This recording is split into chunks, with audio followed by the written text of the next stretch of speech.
The whole beginning of it was to answer my own desire to be a fly on the wall, listening to Lewis and Tolkien and Charles Williams, and what would that amazing conversation and energy be like? I think what most surprised me about this book is to see the way that the Inklings went at the process of helping each other critique their books, just hammer and tongs. And oftentimes, without a lot of carefulness and care, they were very straightforward with one another. And I think it shows how much trust that they had developed for each other as a group. And Diana did such a great job of bringing that to the surface. Really appreciated that.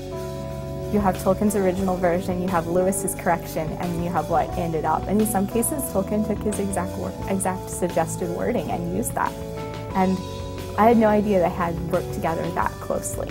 And it was a really savvy look at that, a real keen insight, I think, into what was motivating Lewis and Tolkien and Williams and all those guys, and how those things work together. And there's a monumental effect in the lives of the Inklings that amounts to the effect of the tides that are exercised on the earth. There were profound, yet nonetheless subtle but powerful ways that these men influence each other. And she breaks it down in orderly categories that I never thought about before.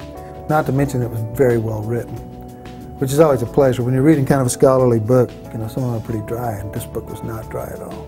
It very much reflected her personality, so I thought it was fabulous.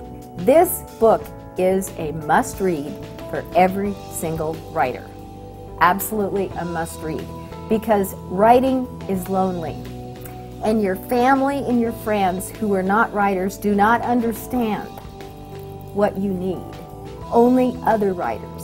So it is so important to be in community with other writers who understand what you're going through. Her footnotes are great. I've spent a lot of time reading through the footnotes. It also encouraged me greatly as a writer on my need to get more involved with other writers and more involved in the process of critiquing each other's material. The book is a salutary contribution to all of us engaged in the world of letters. I bless it and recommend it to you highly and without qualification. It couldn't be timelier, and I think for years, maybe even centuries to come, this will be a book that we keep coming back to. There's a heart of the company they keep. Here it goes. There's Camberwick Lefevre.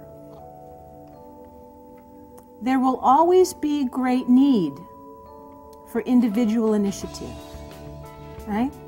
There'll always be need for a Stan Matson who gets the vision, or a Billy Graham who stands up boldly to proclaim the gospel with everything he's got, or Michelangelo who sees it before it is incarnate into being. There will always be a great need for individual initiative, always. But